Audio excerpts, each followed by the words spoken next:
Salutare lume, sunt tot eu, Max Level, și astăzi vom începe al doilea episod din seria noastră de mituri și legende.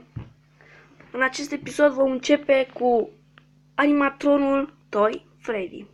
Toy Freddy este principalul personaj sau animatronic din Five Nights at Freddy's 2.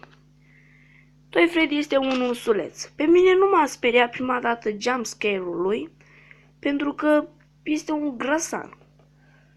Și adică un grăsan când te sperie, nu prea ai ce să te sperii. Nu prea are ce să te sperie la el. Înainte de a începe să vorbim despre el, aș vrea foarte mult să vă rog să lăsați un like, deoarece like-ul vostru contează și mă motivează.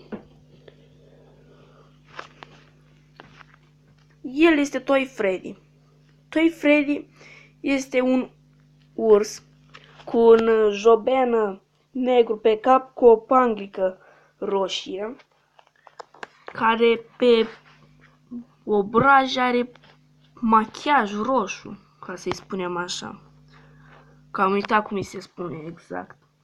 În mâna stângă vom observa mereu, chiar dacă e în fața ta, chiar dacă e în The Office, oricât, chiar dacă îl vedem pe cameră, dacă îi vedeți brațul stâng, automat are un microfon în el.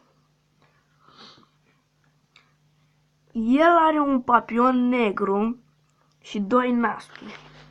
Este un urs de culoare maro, ca toți ceilalți. El este considerat un, nu știu cum să vă explic vouă, un domn al restaurantului, adică el este considerat ca un șef al jocului, să vă spun așa. Pentru că au fost multe poze sau desene sau animații făcute de fani și persoane în care îl vedem pe Freddy în diferite postaze. Adică în poze având importanța lui. Toy Freddy nu este activ din noaptea întâi, cu toate că unii contrazic această teorie. Dar în noaptea întâi veți observa că îl veți vedea chiar în fața voastră, dacă vă uitați cu flashlight-ul, adică cu lanterna.